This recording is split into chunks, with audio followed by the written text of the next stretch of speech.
Thank you. Oh, You're hello. I'm Adam, this is Erin, and we are both very passionate about Vancouver's public spaces.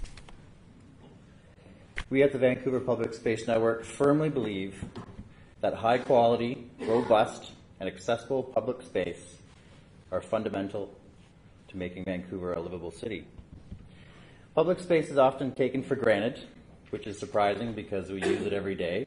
We interact with it, we are influenced by it every day. Every time you walk out your front door, down the sidewalk, onto the street, on your way to school, on your way to work, on the way to that local store, you're affected by what's around you. You're affected by the smells, sounds, the encounters. And sometimes you don't realize that, but the street, in the schoolyard, or your park is where you talk with your neighbors and you find out what's happening. So I think tonight we're continuing that theme. It seems to be a theme tonight about the social parts of the city, and the social places are these public spaces, and the people of Vancouver gather in these public spaces. And this is where the social capital of the neighborhood is realized. And this is how you get to know your neighborhood and your community. Public spaces provide opportunities for you to connect with people. They're places for connections, relationships, community, and this is where they're built from, public social spaces. This brings cohesion. Social cohesion is critical for Vancouver to prosper economically and develop sustainably. Public space should be inclusive to all ages, all abilities, for everybody. These places are free for anyone to express themselves, experience the unexpected, to perform, to be entertained. It's also places to celebrate. This is where these places is where the culture of the city is created.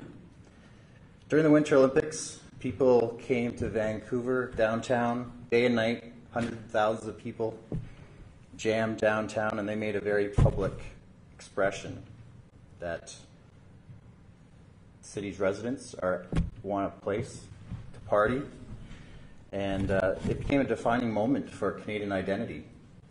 Vancouverites demonstrated their pride and their ability to party.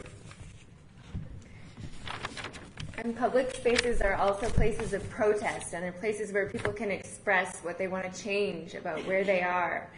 And they're a place where you can have a sense of solidarity, and you're gathering, and you're physically all together. I think it was really fascinating to see Tahrir Square in Egypt and the coming together of people. And I don't know if that movement would have had the same momentum had they not had that physical place to be together.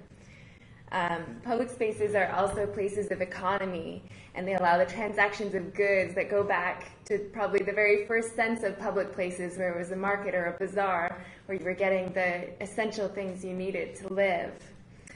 Local economies are really supported by public places because they often don't have, those local people often don't have the resources to have a solid spot where they can stay. So those public places are really integral to them being able to interact in their community. Public spaces need to connect people with nature and give that sense of wind and sun and air, and connect people back to those broader systems that really govern us, even though sometimes we think we govern them. But we need to work together with those cycles in order to make sustainability work. And being able to escape to those places gives us a sense of well-being, whether that's physical or spiritual or emotional. So communities are very important places for people to grow together and learn together and use each other as resources. And so we really value these places where we can learn about those things together.